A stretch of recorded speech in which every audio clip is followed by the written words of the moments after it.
بسم اللہ الرحمن الرحیم۔ السلام علیکم دوستو، ایک نئی ویڈیو کے ساتھ حاضر ہیں۔ چلے اپنی ویڈیو سٹارٹ کرتے ہیں۔ یوکرین کی طرف سے خبر آئی ہے کہ امریکہ اور اس کے الائز نے یوکرین کو Hawk surface to air missile system provide کر دیے ہیں۔ دیکھیں، میں آپ کو بہت سی ویڈیوز کے اندر ایک بات بتاتا چلا آیا ہوں کہ یوکرین کے پاس جو اپنے surface to air missile system سے جن کے اندر S-300 شامل تھے، بک میزائل سسٹم شامل تھے، وہ سارے کے سارے یوکرین کنزیوم کر گیا ہوا ہے۔ اور امریکہ یوکرین کے حوالے سے جو سب سے زیادہ پریشان تھا وہ اس کی ایئر سپیس کے اوپر رشین سپیریورٹی تھا، کہ اگر رشیا کی ایئر فورس نے یوکرین کی ایئر سپیس کے اوپر اپنی سپیریورٹی قائم کر لی تو پھر یوکرین کو بچانا انتہائی زیادہ مشکل ہو جائے گا۔ اس وجہ سے surface to air missile system Ukraine کے لیے ٹاپ پرائیورٹی تھا، اور اس چیز کو پورا کرنے کے لیے امریکہ نے یوکرین کو پیٹریوٹ میزائل سسٹمز دیے، نیسیمز دیے، برٹن کی طرف سے اس کو کچھ surface to air missile system جو ہیں وہ پرووائڈ کیے گئے۔ لیکن جیسے جیسے یہ surface to air missile systems fire ہو رہے ہیں، میزائلز کو فائر کیا جا رہا ہے، ان کی تعداد یوکرین کی انوینٹری میں دن بدن کم ہوتی جا رہی ہے۔ یہ ایک آن گوئنگ وار ہے، اور آن گوئنگ وار کے اندر آپ کو اسلحے کی ضرورت پڑتی رہتی ہے۔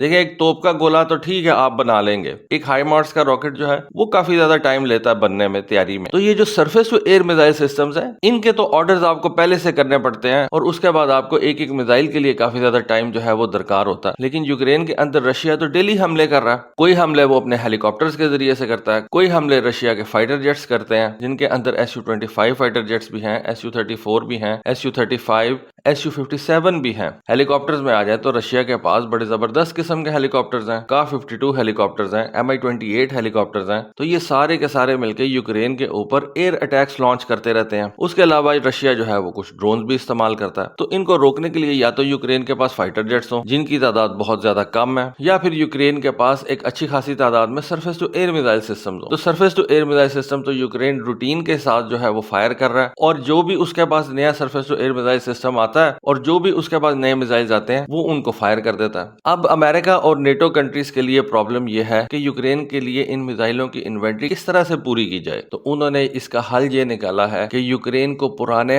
ہاک سسٹم جو ہیں وہ پرووائڈ کیے جائیں۔ اب یہ کتنے پرانے ہیں میں آپ کو بتا دیتا ہوں۔ یہ ہاک سسٹمز 1950 میں ڈیولپ کیے گئے تھے، 1960 کے اندر ان کو US ملٹری کے حوالے کیا گیا تھا، اور 1970 کے اندر ان کی جو ٹیکنالوجی تھی اس کو امپروو کیا گیا تھا۔ اتنے زیادہ پرانے یہ ہاک میزائل سسٹمز ہیں جو اب یوکرین کو دیے گئے ہیں۔ یوکرین کی ملٹری نے ایک ویڈیو جو ہے وہ ریلیز کی ہے جس میں دیکھا جا سکتا ہے کہ 2 ہاک سسٹمز فائر کیے گئے ہیں۔ یہ دونوں میزائل سسٹمز رات کے وقت فائر کیے گئے ہیں، اور پہلا میزائل تو اپنے نشانے کو تھوڑا دور جا کے لگتا ہے، لیکن جو دوسرا میزائل ہے وہ اپنے نشانے کو کیمرے کے بہت زیادہ نزدیک سے جا کے لگتا ہے۔ یوکرین کی جو ایئر میزائل سسٹمز کی کمانڈ ہے، جو ان کے کمانڈر ہیں، ان کا یہ کہنا ہے کہ ان ہاک میزائل سسٹمز کے ذریعے سے یوکرین کی کوشش یہی ہے کہ وہ 100% ریزلٹ اچیو کرے۔ اس کا مطلب ہے کہ ابھی تک وہ 100% ریزلٹ اچیو نہیں کر رہے، اور 100% ریزلٹ اچیو کرنے کا کیا مطلب ہے کہ جب آپ ایک میزائل فائر کریں تو اس سے آپ ایک ٹارگٹ کو شاٹ ڈاؤن کریں، لیکن ایسا ہوتا نہیں ہے۔ آپ کو ایک ٹارگٹ کو شاٹ ڈاؤن کرنے کے لیے ایک سے زیادہ میزائل فائر کرنے پڑتے ہیں، اور اسی وجہ سے آپ کے سرفیس ٹو ایئر میزائلز کا جو نمبر ہے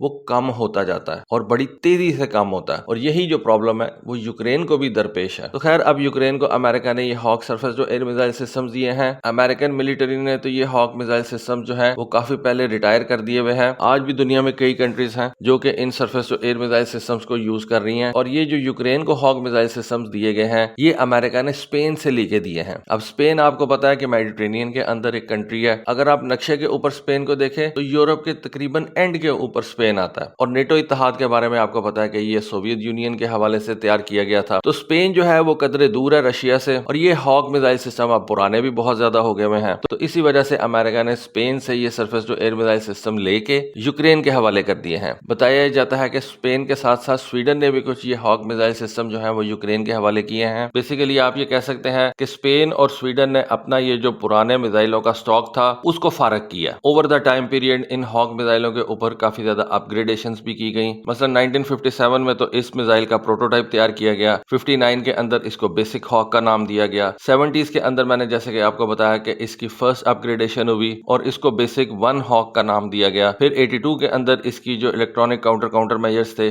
ان کو بہتر کیا گیا۔ 90s کے اندر ان کی low level multi jamming system جو ہے ان کو بہتر بنایا گیا۔ پھر 90s کے اندر اس کی جو باڈی تھی اس کو تھوڑا سا تبدیل کیا گیا۔ 95 کے اندر اس کے اندر ایک نیا وار ہیڈ انسٹال کیا گیا، اور 95 کے اندر اس میزائل کے اوپر آخری اپ گریڈیشن کی گئی تھی جس کے اندر اس میں ایک نیا فیوز انسٹال کیا گیا تھا۔ تو آپ کہہ لیں کہ 1995 کے بعد اس میزائل سسٹم کے اوپر کسی کنٹری نے